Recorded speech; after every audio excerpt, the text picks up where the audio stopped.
the little girl discovered that two planes were about to collide. She immediately turned off the autopilot. She switched the plane to manual control. She intended to use the updrafts in the cloud ahead to adjust the aircraft's angle of flight. When the passengers saw that the pilot was a 9-year-old girl, they were filled with fear that they could not avoid the impending crash. Little did they know, the little girl was the first aircraft designer of the 21st century. She was also China's first female pilot. An accident had sent her into the body of a little girl decades in the future. Drawing on memories from her previous life and with her mother's help, she adjusted the plane to a climbing angle to pass through the clouds. Meanwhile, the ground control tower staff discovered the aircraft had lost its signal. According to radar projections, the two planes had likely already collided. The tower controller was deeply saddened to hear the news. Everyone thought that all of the more than 100 people on board had perished. Suddenly, the monitoring system showed a signal from that aircraft again. Seeing that the plane had escaped danger, everyone was instantly elated. The controller was full of admiration for the pilot's skill. He believed that no one could match this level of control. Soon after, the tower successfully contacted the captain. The controller praised the captain as a hero who had saved more than 100 people, but the captain reported that the person who had just been flying the plane was a 9-year-old girl. Because his hands were injured and he could not operate the controls, the co-pilot was incapacitated.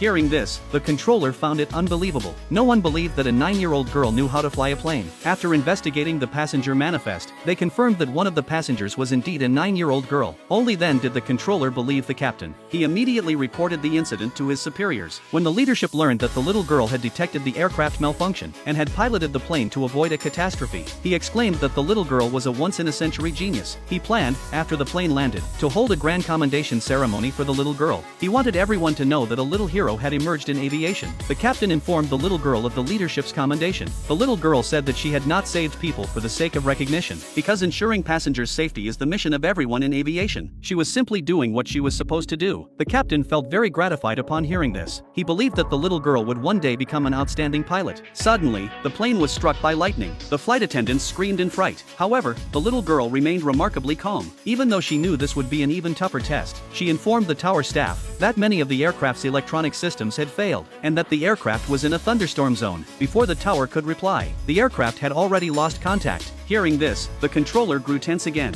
He thought of the teacher he respected most, and wondered how that teacher would choose if faced with this trouble. Unbeknownst to him, the little girl was his teacher. At that moment, a flight attendant noticed that the right wing of the aircraft was on fire. She asked the little girl to fly the plane back. The captain intervened to stop her, explaining that the main wing structure was unstable and that fuel was insufficient, and that attempting to return would only result in crashing midway. Upon hearing the captain say this, the little girl's mother began to worry as well. She asked her daughter if there was any other way. The little girl replied that there was one option, and that option was to make an emergency landing.